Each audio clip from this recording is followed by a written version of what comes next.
Alright, so I made a jig for the old Manifold last night, this one here, which I tried to film. I don't know if it worked or not, but didn't really notice it before, but I set it on the hoist, just pushed everything out. I was like, man, that engine is on a wank angle. And I don't know if you can see it, but it fucking tilts hard. So I was like, oh, I'll chuck the angle finder on it.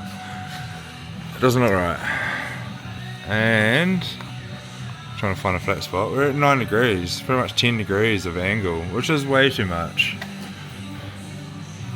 Yeah, 9 degrees. So reasoning behind why this is not right is obviously one, drive shaft angle. Does look like it comes out pretty square, but you can see in here it's like in the center, bearing real on the piss. So it's obviously coming down and then it'll be going back up because the diff's above the drive shaft, so it should probably vibrate like fuck. And I've already got an offset diff because obviously when they've shortened the diff, they've done it. I've done it before as well. It's so easy to do, but they've obviously shortened the diff without the diff head in it. And so when you go put the diff head in, you're like, fuck, it's offset. And you see how offset it is. So like that center there, so it moves over say 30, 40 mil. So I already got a wank angle going to my drive shaft here, which I'm already worried about. So fuck, I think I'm gonna have to do something about this. But then I was just looking before, and the old fan gets pretty close as well. This bar, they've obviously notched the sump for the bar, which I really don't like as well, because I've like pretty much lost that much of the bowl. So another couple of reasons why that's bad is obviously I've lost oil capacity here, so driving it around the track like I do, high risk of running out of oil or oil slosh, because it doesn't look like it's got a baffle plate on it either. And then the next thing as well is I've probably compensated by overfilling it, but then with rotaries, if you overfill them, then they pressurise hard out and then it'll blow all of the stuff straight into the catch can. So it's not really a great solution unless I was to put like a return off the catch can up there back into the sump. But I think I'm not going to try and nurse it, I'm going to do it properly. So I'm probably going to have to drop this cross member, so I'll probably put it down, I'll hook the engine crane up to it, and then I'll probably undo these engine mount bolts, and I'm going to have to drop the motor down and re-drill it, and then probably add a little bit on the lower section to get it down. And what I'll probably do with this bar as well is I'll probably chop the center of it out and then weld it so it goes around the bowl, and then I'll extend it back or try to find a new one, and then that should fix that. So just hoping that pulley doesn't hit on the fan, because then I've got to try and move the radiator forward, or take the spaces out of between the fan and the radiator. So I'm no shit adding way more stuff to my list of already things to do, so fucking pray for me.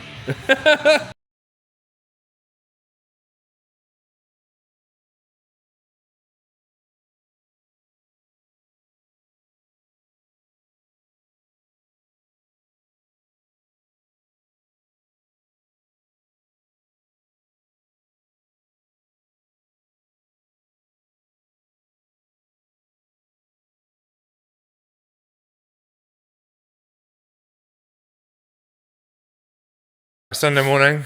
Sorry I didn't do any filming yesterday afternoon. I literally let this thing run flat doing time lapses and spent all night charging. So where we got yesterday is I dropped the motor down, if you can see that. I dropped the motor down probably about 20 mil in the front. I literally can't go any more because lock to lock it's probably about a finger gap, which is pretty much ideal. And then I've lifted the box up literally as high as I can go without having to cut any more of the tunnel out. It's literally got like fuck all of a gap, maybe like, yeah, like a note or an F-Fos card gap. If it starts rattling, I'm going to have to do some more clearance then, but I literally don't have time to chop the top of the tunnel out and reshape all that and stuff now. I spent all day doing this yesterday and hadn't already accounted for that, so but yeah, lucky enough I pretty much just chopped off this cross member. They made a really nice one. Just gonna get a new bush, so I've used a nut as my spacer, which is the same height as the bush that sits on there, which the gearbox sits on, so it's not putting all the load on these two rubbers. And then sump still sits above the intercooler, but it still hangs down a little bit lower. Managed to set it up so that I can still run this bar. I don't have to modify the bar, so it works out pretty good. So it's gone from a 9-degree rake to about a 3-degree rake at the moment, so I can definitely live with that. It's way better than the 9 degrees. But the only thing, obviously, with straightening everything up, I've had to lift the drive shaft up so it's more in line. Otherwise it V's down hard and V's straight back up, which is not really that ideal. So I'm gonna have to chop probably a section out of this and shorten it, and then make a new frame to sit over it.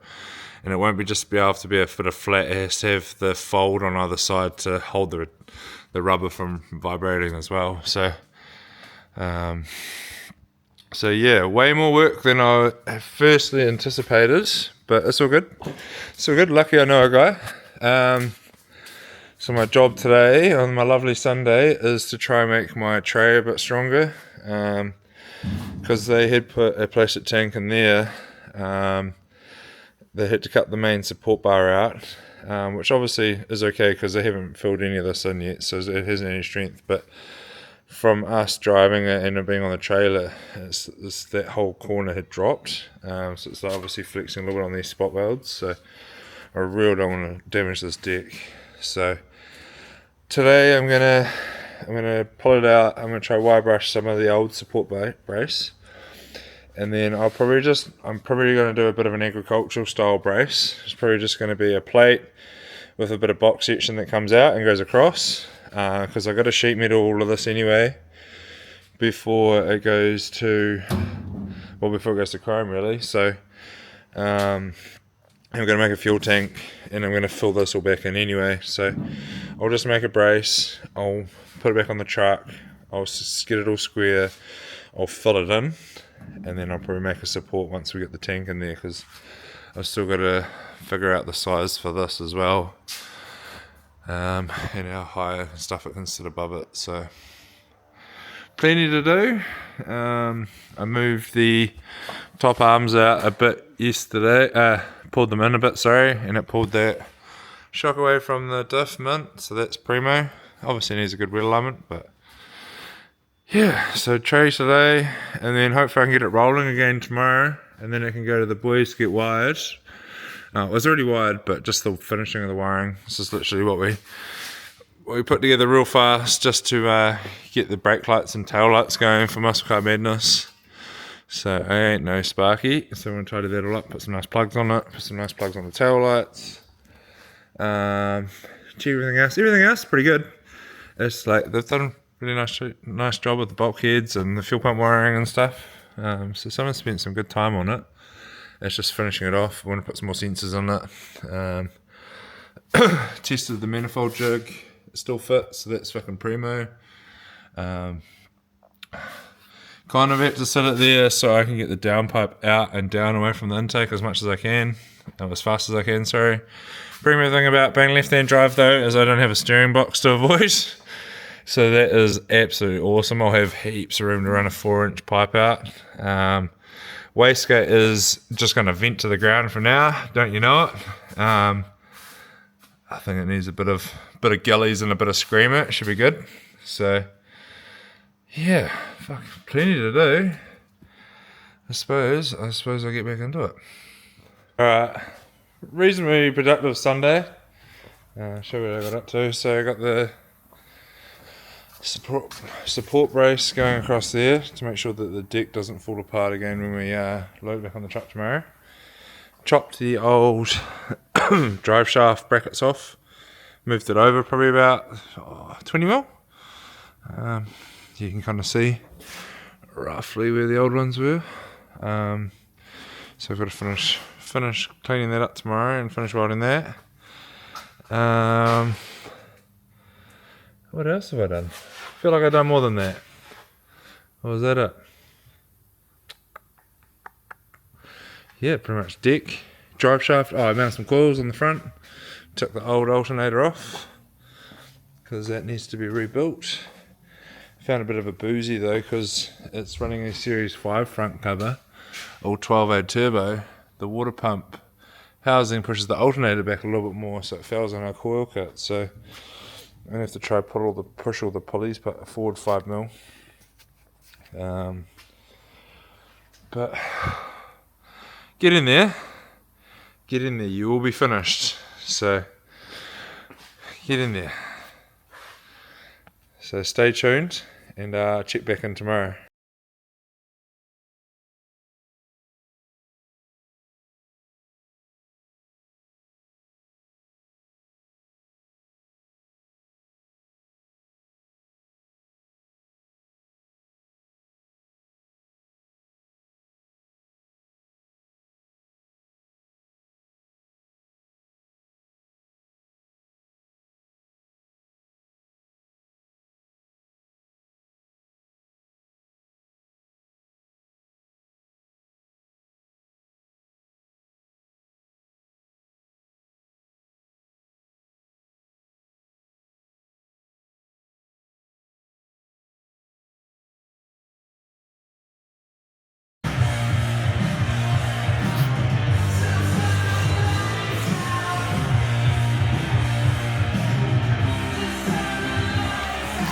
Alright, T-minus 2 weeks till dyno, and she needs some work.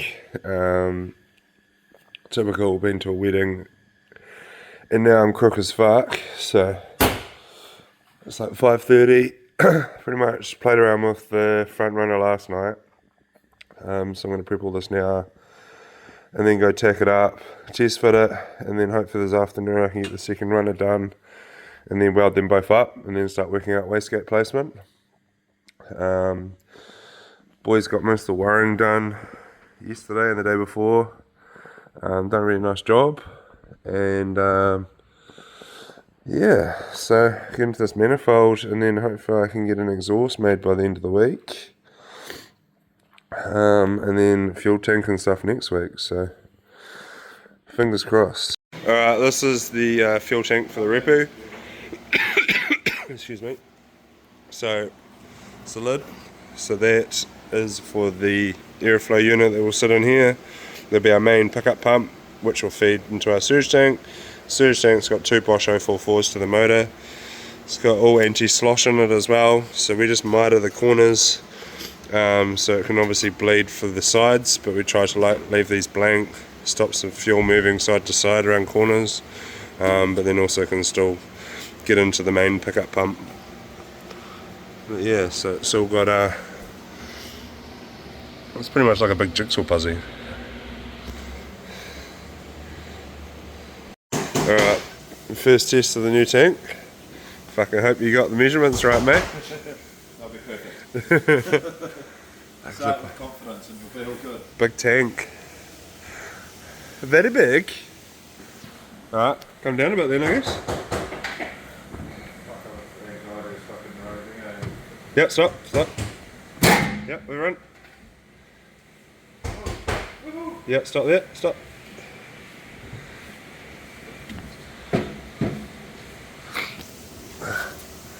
Suck. Probably come up a little bit more than that though.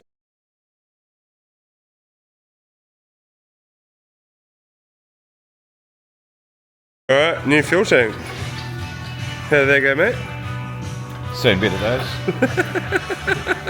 You've seen better days.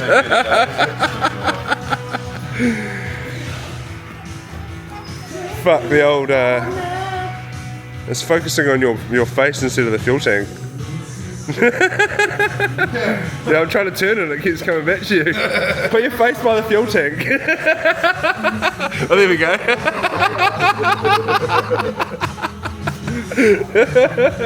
Oh, stop following It's actually following you. Alright, so yeah, new fuel tank for the Repu. So got our pickup point in here, and then it feeds it over into here. Main feed to the motor, main return from the motor, and then there's about a 15mm pocket at the top, so if it overfills in searching, it just self-bleeds back into the main tank. Should work bloody good. Don't have to have multiple tanks this way as well, and all internally baffled. How good? What are you laughing at, mate? Watching you trying to fucking use the camera, Oh, it's doing its own thing. bro, that's right, it's usually your job. Put the spastic on the camera. I know. What one's the question? Well, it's not working for me, so definitely the spastic part, but just putting the GDR back together, and we're gonna go get some oil, the bleed set up now from Carrage, so we can bleed the oiling setup. A lot of people fuck this up, and we'll show you why. They get a brand new engine and then they just try to turn it over the key with the plugs in and wonder why it picks up a bearing straight away. So we'll show you the right procedure how to bleed these motors today, and we're going to send the file for the Heltec and the Turbo Lamic. I feel like I'm going to be foreigner when I say Turbo Lamic, eh? Turbo Lamic. So, what is it? Norwegian? No, Norwegian, isn't it? Norway, I think. Some country over here. Somewhere in Europe. It's So, Norway and Sweden. eh? It's Norway and Sweden. Norway's Norway, bro. Oh, fuck. Good thing I'm editing this out because that's not going in there. I'm not good at it. I'm editing this one, bro. You're not safe. So you're going to send the file for the Heltec and the Turbo Lamic to a couple of different tuners today, and so we can get some startup tunes for next week, hopefully around Tuesday, Wednesday. But yeah, exciting times. It's fucking sun, it looks so good. Brand new. This is definitely the most intensive build we've ever done, and I'm so grateful that we got the opportunity to do this. It showcases our work. Obviously when we do these builds, we just do little parts, so it's really cool to be able to do the whole build and show everyone what we're actually capable of doing here. A few hours on this one, but definitely can show in all the details, so yeah, how good. Fucking looks so good. Alright, well that's the tank in there. Very much sitting at the height. James got the idea of where he's going to put his fittings now. Obviously this is all going to get boxed back in. Alright, we just took the deck off, so James can figure out some mounting points. So it's in there really nicely. The reason why we haven't done it full width is if I do bring the exhaust out, then I still can run it down the side of the tank. It's not going to be sitting on the tank. I think I'll probably run with the side pipe, sort of come through, and then out here, even for now it's going to be side pipe, like an oval section coming through here. Yeah, making progress. Just doing the old manifold at the moment. So I did the rear runner last night. So I'm not going to lie, this is probably going to be one of the tightest manifolds we've made. We made another one for an RX2 a while ago with zero space, trying to fit big things in little spots. But this one's definitely been a bit of a mindfuck because we have to run a straight gate. I couldn't run the TL 60mm in any way without having to run it off the rear housing like the old owners had done. So wanted to try avoid that as much as I could. So straight gate off there, and then now my job, I'm just going to finish match porting this so I can slide some tube in. And then pretty much slide my tube in, and then make my centre section, tack it all up, I'll take it off, I'll weld this all up, and then I'll slide the whole lot on in the car. So I'll put it all in the car with the wastegate on it, and then tack it all back in place so I know it all fits, put heaps of tacks on it, and then I'll take it back off and weld it out of here, and then give it the old match port. Super rushed, obviously doing it first thing in the morning and late at night, so I can still have enough time to work on the GDR. But yeah, starting to come along.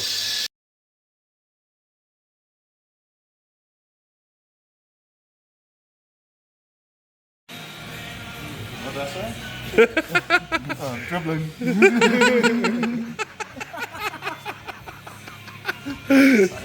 You said, I don't want to brag, but these are first cuts.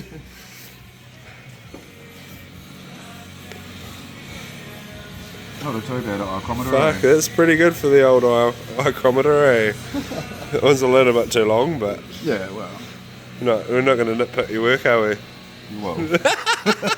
I know you will. No, that's good, bro. Nice. Do the job, yeah. Yeah, I think it looks way better with chopping that elbow back 100 mil, eh? Look like a bloody big elephant snout, eh? Look like Nokia. Put off there. And my daughter after talking a whole bunch of smack, eh? Right, hell of a day today. Got a few things done. Oh, how do I go down on this thing?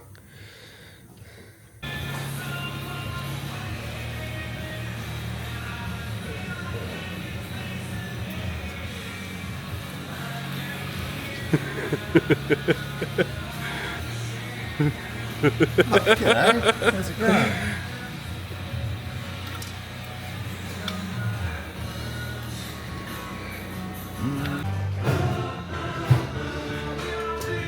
Should have put a bit of tube on that as well. Bluetooth. Bluetooth, you reckon just shoot it up into the hole? Do we have any hose? Nah, married. Unlucky Maybe somewhere. Alright, pretty good progress today. Jimmy got the old pipe work done over there. Obviously welded up a donut and he's still got to weld that up. I got the new turbo set up on, turbo mounted. I do have to bolt it down, it's just sitting in there at the moment.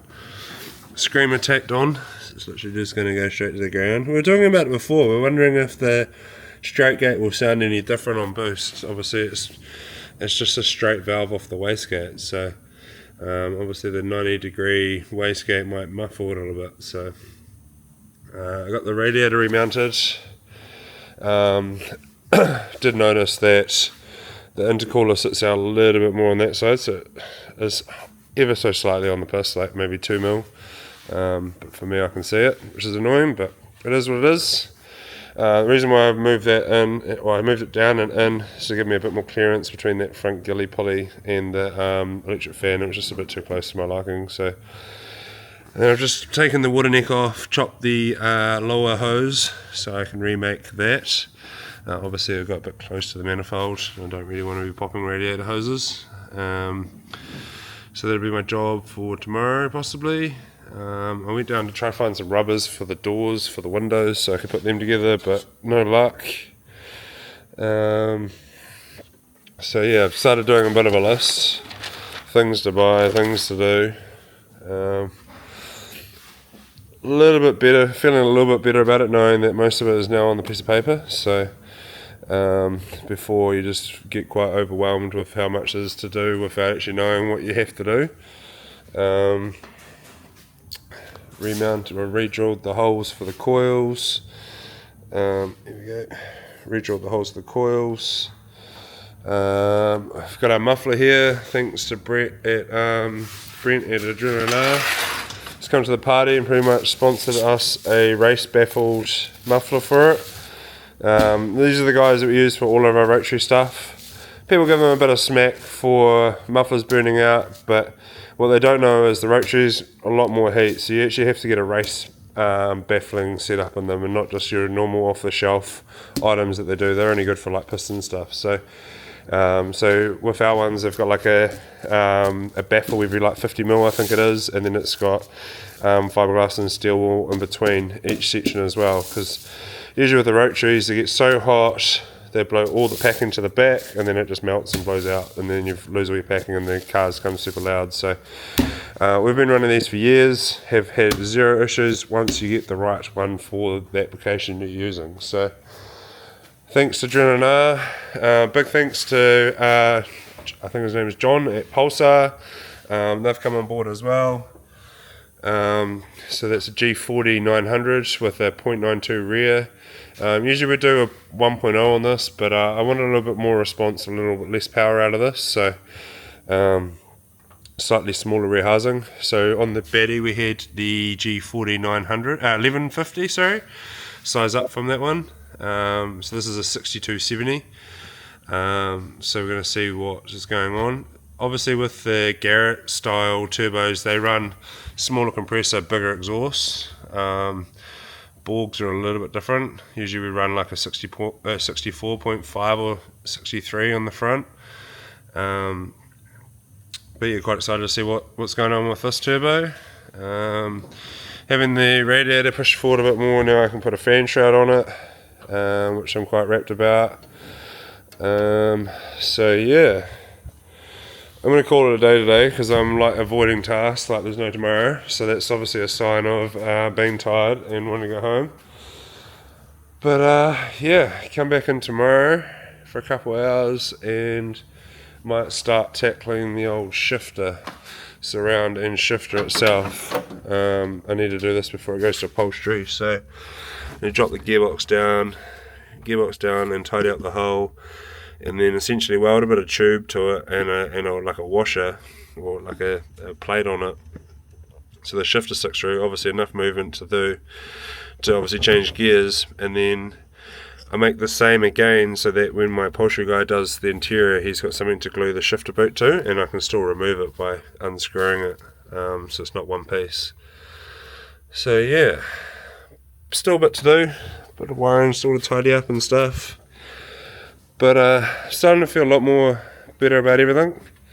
Fucking cool with you. I can't wait to actually see it all done.